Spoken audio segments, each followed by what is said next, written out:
तो स्वागत है दोस्तों आप सभी का फिर से एक नए वीडियो के अंदर। और आज की इस क्लास के अंदर टोटल हम लोग 90 जीके क्वेश्चन पढ़ने वाले हैं, जो कि आपके जितने भी आने वाले एग्ज़ाम हैं उन सभी एग्ज़ाम के लिए ये काफ़ी ज़्यादा इंपॉर्टेंट क्वेश्चन साबित होने वाली है। तो वीडियो को आप लोग पूरा देखिएगा और अपना स्कोर कमेंट करके बताइएगा कि आप लोगों ने 90 क्वेश्चन में से कितने क्वेश्चन का आंसर सही दिया है। तो चलिए आज की इस वीडियो को शुरू करते हैं।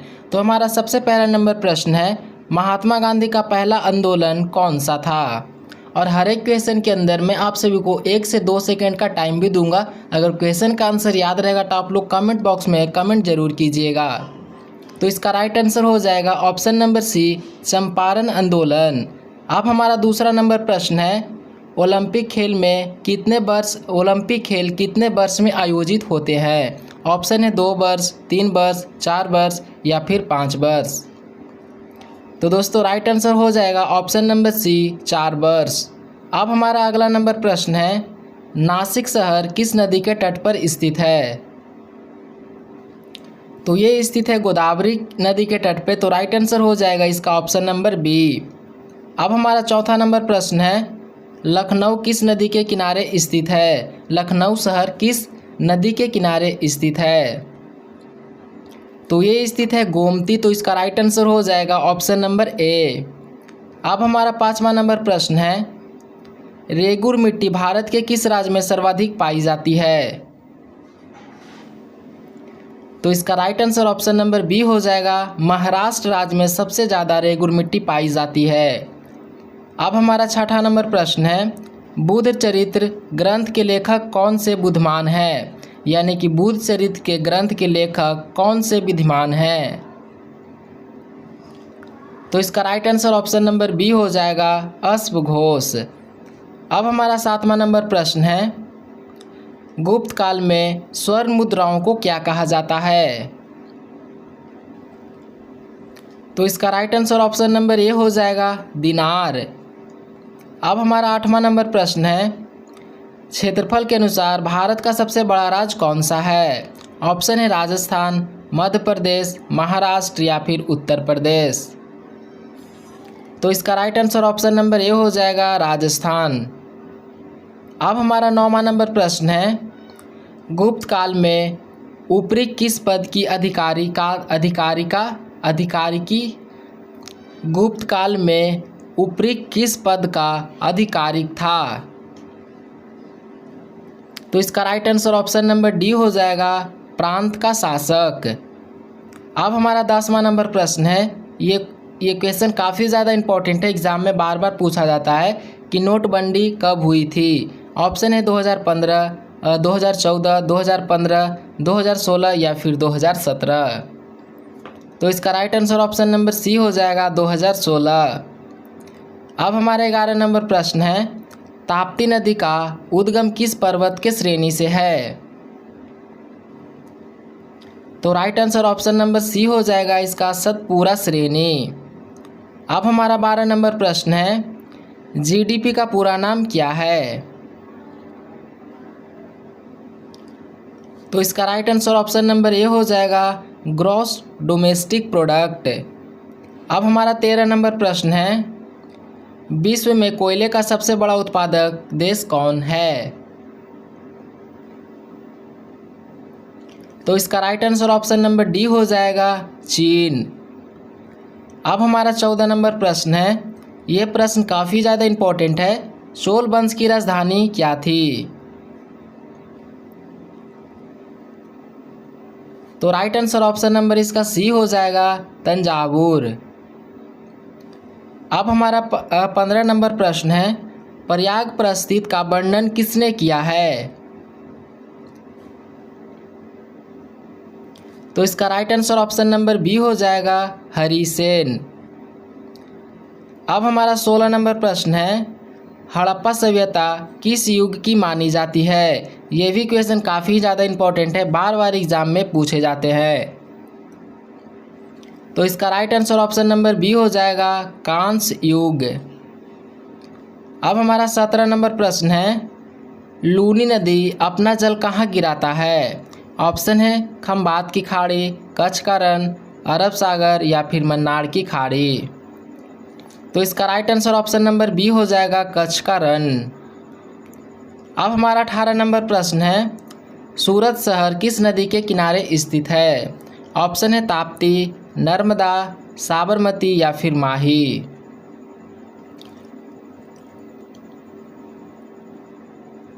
तो राइट आंसर इसका हो जाएगा ऑप्शन नंबर ए, सूरत शहर के नदी के किनारे ताप्ती स्थित है, यानी कि राइट आंसर इसका ऑप्शन नंबर ए हो जाएगा।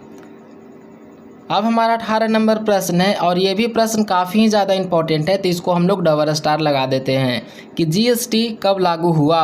ऑप्शन है 2015, 2016, 2017 या फिर 2018। तो दोस्तों राइट आंसर हो जाएगा इसका ऑप्शन नंबर सी, 2017। अब हमारा 19 नंबर प्रश्न है, प्रसिद्ध रेशम मार्ग का संबंध मुख्यतः किससे था? ऑप्शन है युद्ध, धर्म, व्यापार या फिर कला। तो right answer option number C हो जाएगा, व्यापार। अब हमारा 20 नंबर प्रश्न है, सातवाहन काल में किस युद्धों का विकास हुआ? ऑप्शन है मसाला, वस्त्र, हाथी दांत या फिर खनिज। तो दोस्तों राइट आंसर इसका हो जाएगा ऑप्शन नंबर बी, वस्त्र। अब हमारा 21 नंबर प्रश्न है, कुषाण काल में कौन सी कला प्रसिद्ध थी? ऑप्शन है गंधार, नागढ़, द्रविड़ या फिर वेसर। तो इसका right answer option number A हो जाएगा, गंधार। अब हमारा 22 नंबर प्रश्न है, जाकिर हुसैन का संबंध किस वाद्य यंत्र से है? तो राइट आंसर हो जाएगा option number B, Zakir Hussain का संबंध तबला से है। अब हमारा 23 नंबर प्रश्न है, गोदावरी नदी का उद्गम महाराष्ट्र के किस जिले से होता है? ऑप्शन है पुणे, नागपुर, औरंगाबाद या फिर नासिक। तो राइट आंसर हो जाएगा ऑप्शन नंबर डी, नासिक। अब हमारा 24 नंबर प्रश्न है, साबरमती नदी किस खाड़ी में गिरती है? ये भी क्वेश्चन काफ़ी ज़्यादा इम्पोर्टेंट है, तो इसका राइट आंसर हो जाएगा ऑप्शन नंबर सी, खंबात की खाड़ी। अब हमारा 25 नंबर प्रश्न है, उस्ताद बिस्मिल्लाह खान कौन सा वाद्य यंत्र बजाते थे? तो ये शहनाई बजाते थे। तो राइट आंसर इसका हो जाएगा ऑप्शन नंबर बी। अब हमारा 26 नंबर प्रश्न है, शुंग काल में किस ग्रंथ की रचना हुई?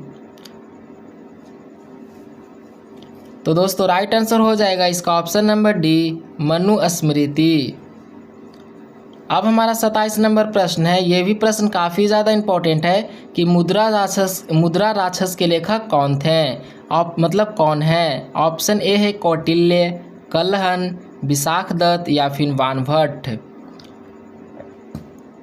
तो राइट आंसर इसका हो जाएगा ऑप्शन नंबर सी, विशाखदत्त। अब हमारा 28 नंबर प्रश्न है, सबसे प्राचीन भारतीय वाद्य यंत्र कौन सा है? ऑप्शन ए है सितार, बीना, तबला या फिर बांसुरी। तो राइट आंसर हो जाएगा इसका ऑप्शन नंबर बी, बीना। अब हमारा 29 नंबर प्रश्न है, कुषाण काल में किस प्राचीन भाषा का विकास हुआ? ऑप्शन है हिंदी, संस्कृत, पाली या फिर फारसी। यह भी प्रश्न काफ़ी ज़्यादा इंपॉर्टेंट है, तो इस क्वेश्चन को भी ध्यान में रखना है। तो इसका राइट आंसर हो जाएगा ऑप्शन नंबर बी, संस्कृत। अब हमारा 30 नंबर प्रश्न है, वृद्धगंगा के नाम से किस नदी को जाना जाता है? जी हाँ दोस्तों, वृद्धगंगा के नाम से हम लोग कौन से नदी को जानते हैं? ऑप्शन में है कावेरी, गोदावरी, कृष्ण या फिर नर्मदा। तो इसका right answer option number B हो जाएगा, गोदावरी को हम लोग वृद्धगंगा के नाम से जानते हैं। अब हमारा 31 नंबर प्रश्न है, राज्यसभा के अधिकतम सदस्य कितने हो सकते हैं? ये भी प्रश्न काफ़ी ज़्यादा इंपॉर्टेंट है, तो इसको भी डबल स्टार लगा देता हूँ। ऑप्शन है 230, 240, 250 या फिर 260। तो दोस्तों इसको ध्यान रखना है कि राज्यसभा में अधिकतम सदस्यों की संख्या 250 होती है। तो राइट आंसर हो जाएगा ऑप्शन नंबर सी। अब हमारा 32 नंबर प्रश्न है, सातवाहन वंश के सिक्के किस धातु के बने थे? ऑप्शन है सीसा, सोना, चांदी या फिर तांबा। ये भी प्रश्न काफ़ी ज़्यादा इम्पोर्टेंट है। तो इसका राइट आंसर हो जाएगा सातवाहन वंश के सिक्के थे वो थे सीसा के। तो right answer option number A हो जाएगा। अब हमारा 33 नंबर प्रश्न है और ये भी प्रश्न काफ़ी ज़्यादा इम्पोर्टेंट है कि कुचिपुड़ी किस राज्य का प्रमुख नृत्य शैली है। ये भी क्वेश्चन स्टैटिक का है तो काफ़ी ज़्यादा इम्पोर्टेंट ये हमारे लिए हो जाता है। कुचिपुड़ी किस राज्य का प्रमुख नृत्य शैली है? ऑप्शन है केरल, आंध्र प्रदेश, तमिलनाडु या फिर कर्नाटक। तो इसका right answer option number B हो जाएगा, आंध्र प्रदेश। अब हमारा 34 नंबर प्रश्न है, बाणभट्ट किस राजा के दरबारी कवि थे? तो इसका राइट आंसर हो जाएगा ऑप्शन नंबर ए, हर्षवर्धन। अब हमारा 35 नंबर प्रश्न है, हेनसांग किसके समय भारत आया था? ये भी काफ़ी ज़्यादा इम्पोर्टेंट प्रश्न है कि हेनसांग किसके समय भारत आया। तो इसका right answer option number D हो जाएगा, हर्षवर्धन। अब हमारा 36 नंबर प्रश्न है, गुप्त काल में किस धातु की मुद्राएं अधिक प्रचलित थी? ऑप्शन में है चांदी, सोना, तांबा या फिर जस्ता। तो दोस्तों राइट आंसर हो जाएगा इसका ऑप्शन नंबर बी, गुप्त काल में सोने की मुद्राएं काफ़ी ज़्यादा प्रचलित थी। अब हमारा 37 नंबर प्रश्न है, कावेरी नदी का उद्गम किस श्रेणी में है? तो इसका right answer option number D हो जाएगा, ब्रह्मगिरी श्रेणी। अब हमारा 38 नंबर प्रश्न है, वेनगंगा और पेनगंगा किसकी सहायक नदियां हैं? ऑप्शन है कृष्णा, कावेरी, गोदावरी या फिर ताप्ती। ये भी प्रश्न काफ़ी ही ज़्यादा इम्पोर्टेंट है। तो राइट आंसर हो जाएगा इसका ऑप्शन नंबर सी, गोदावरी। अब हमारा 39 नंबर प्रश्न है, शुंग काल में किस स्तूप का विस्तार हुआ? तो इसका राइट आंसर हो जाएगा ऑप्शन नंबर ए, सांची स्तूप। अब हमारा 40 नंबर प्रश्न है, हर्षवर्धन प्रारंभिक की राजधानी क्या थी? ऑप्शन ए है कन्नौज, पाटलिपुत्र, थानेश्वर या फिर वैशाली। ये भी प्रश्न काफ़ी ज़्यादा इम्पोर्टेंट है तो इसको भी ध्यान में रखना है कि हर्षवर्धन का प्रारंभिक राजधानी क्या थी। तो राइट आंसर हो जाएगा इसका ऑप्शन नंबर सी, थानेसर। अब हमारा 41 नंबर प्रश्न है, लोकसभा में कुल सदस्य कितने होते हैं? जी हाँ दोस्तों, लोकसभा में कुल कितने सदस्य होते हैं? तो लोकसभा में टोटल 543 सदस्य होते हैं। तो इसका राइट आंसर हो जाएगा ऑप्शन नंबर सी। अब हमारा 42 नंबर प्रश्न है, गुप्त काल का सबसे प्रसिद्ध कवि कौन माना गया? ऑप्शन है तुलसीदास, सूरदास, कालिदास या फिर कबीर। तो इसका राइट आंसर हो जाएगा ऑप्शन नंबर सी, कालिदास। अब हमारा 43 नंबर प्रश्न है, पंचतंत्र के लेखक कौन थे? तो पंचतंत्र के लेखक हो जाएंगे विष्णु शर्मा। तो इसका राइट आंसर हो जाएगा ऑप्शन नंबर बी। अब हमारा 44 नंबर प्रश्न है, कृष्णा नदी का उद्गम कृष्णा नदी का उद्गम स्थल कहाँ है?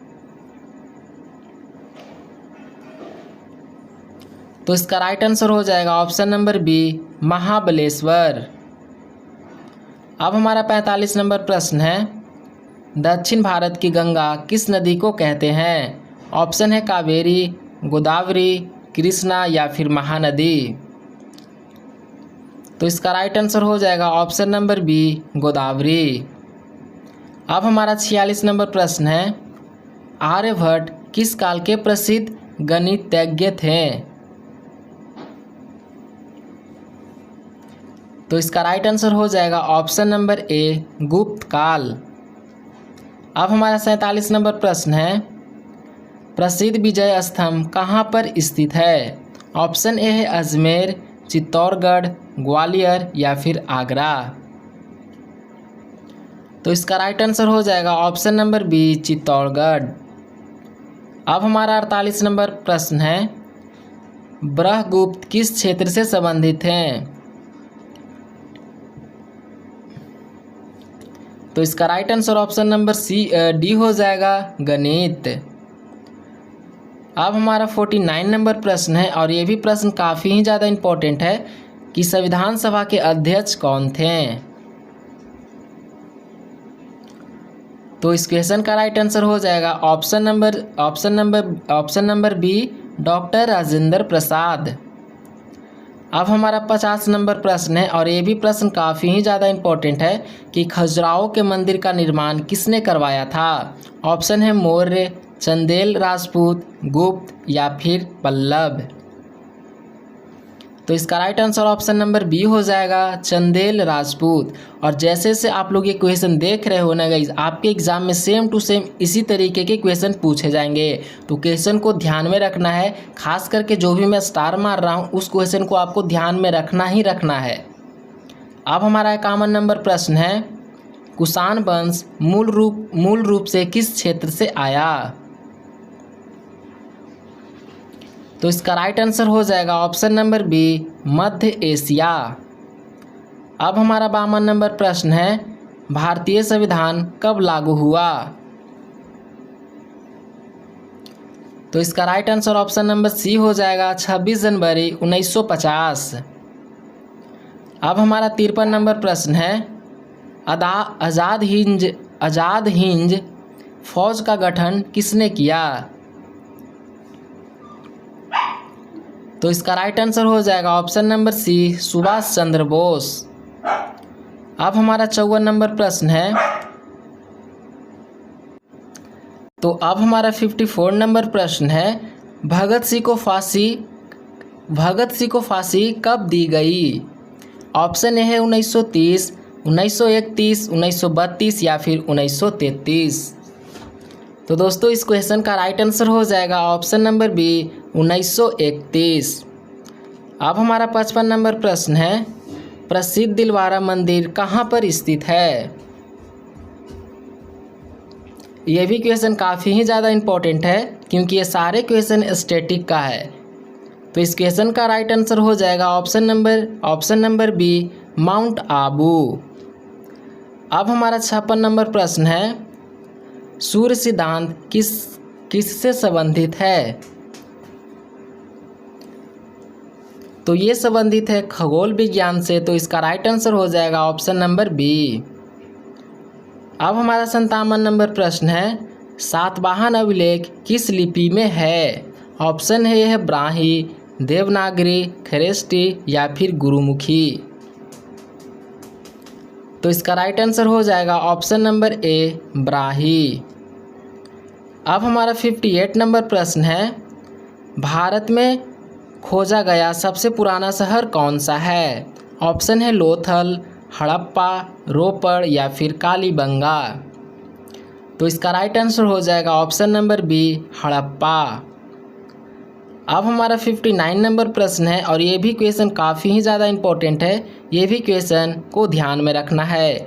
दांडी मार्च कब हुआ? ऑप्शन ए है 1929, 1930, 1931 या फिर 1932। तो राइट आंसर हो जाएगा इसका ऑप्शन नंबर बी, 1930। अब हमारा 60 नंबर प्रश्न है, जोग जलप्रपात किस राज्य में स्थित है?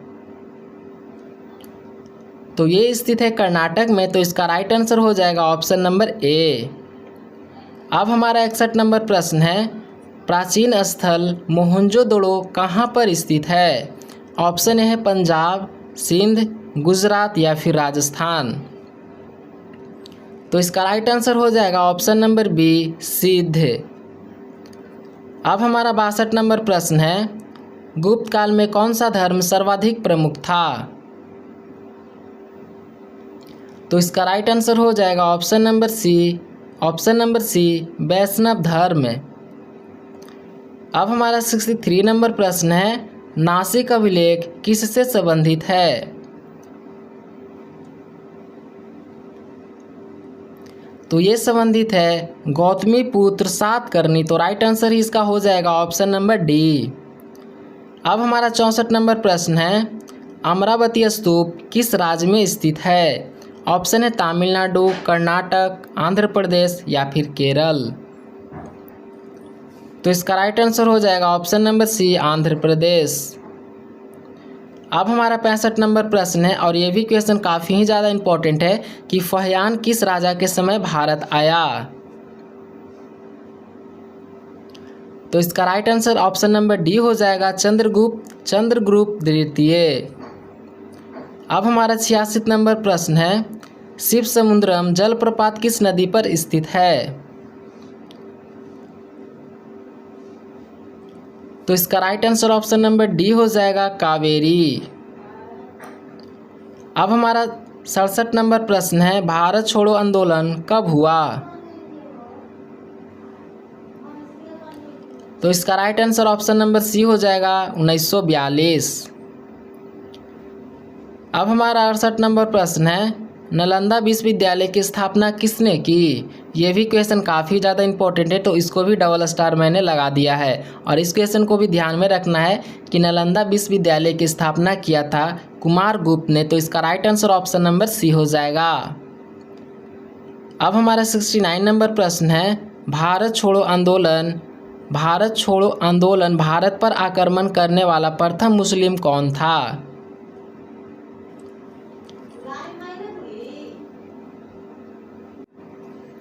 तो इस क्वेश्चन का राइट आंसर हो जाएगा option number B, Mohammad bin Qasim.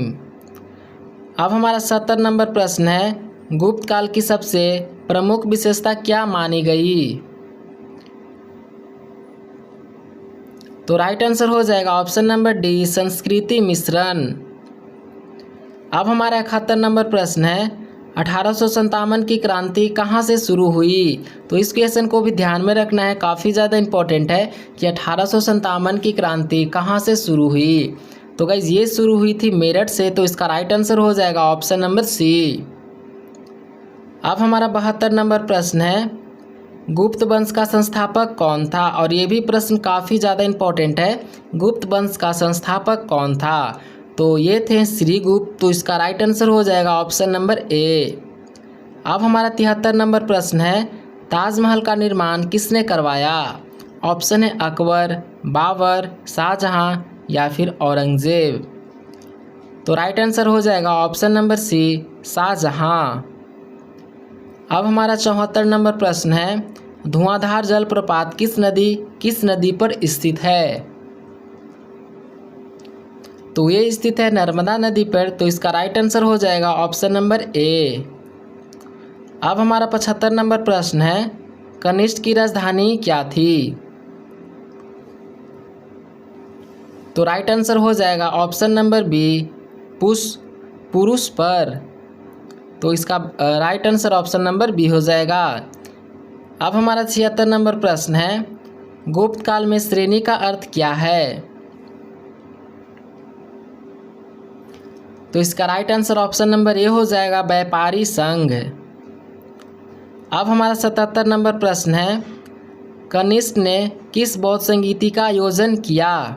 Option A है पहली, दूसरी, तीसरी या फिर चौथी। तो right answer option number D हो जाएगा, चौथी। अब हमारा 78 नंबर प्रश्न है, अकबर ने नवरत्नों में कौन शामिल थे? तो इसका right answer option number B हो जाएगा, बीरबल। अब हमारा 79 नंबर प्रश्न है, संयुक्त राष्ट्र अमेरिका का राष्ट्रीय खेल कौन सा है? ऑप्शन है क्रिकेट, बेसबॉल, फुटबॉल या फिर बास्केटबॉल। तो right answer option number B हो जाएगा, बेसबॉल। अब हमारा 80 नंबर प्रश्न है और ये भी प्रश्न काफ़ी ही ज़्यादा इंपॉर्टेंट है, तो इस क्वेश्चन को भी ध्यान में रखना है कि पानीपत का प्रथम युद्ध कब हुआ? तो इसका right answer option number B हो जाएगा, 1526। अब हमारा 81 नंबर प्रश्न है, गुप्त काल को क्या कहा जाता है? तो right answer option number B हो जाएगा स्वर्ण युग। अब हमारा 82 नंबर प्रश्न है, सम्राट अशोक किस धर्म का अनुयायी था? तो राइट आंसर इसका हो जाएगा ऑप्शन नंबर बी बौद्ध धर्म। अब हमारा 83 नंबर प्रश्न है, विक्रम संवत की शुरुआत किस राजा से जोड़ी जाती है? तो इसका right answer option number D हो जाएगा चंद्रगुप्त द्वितीय। अब हमारा 84 नंबर प्रश्न है, चंद्रगुप्त द्वितीय को अन्य किस नाम से जाना जाता है? तो राइट आंसर हो जाएगा ऑप्शन नंबर सी विक्रमादित्य। अब हमारा 85 नंबर प्रश्न है और ये भी प्रश्न काफ़ी ही ज़्यादा इम्पोर्टेंट है कि मौर्य वंश का संस्थापक कौन था? तो दोस्तों राइट आंसर इसका हो जाएगा option number C Chandragupta Maurya. अब हमारा 86 नंबर प्रश्न है, वेदों की रचना किस भाषा में हुई? तो राइट आंसर इसका ऑप्शन नंबर सी हो जाएगा, वेदों की रचना संस्कृत भाषा में हुई। अब हमारा 87 नंबर प्रश्न है, सिंधु घाटी सभ्यता की खोज कब हुई? और ये भी प्रश्न काफ़ी ही ज़्यादा इम्पोर्टेंट है। तो राइट आंसर इसका ऑप्शन नंबर सी हो जाएगा 1921। अब हमारा 88 नंबर प्रश्न है, धुआंधार जलप्रपात मध्य प्रदेश के किस शहर में है?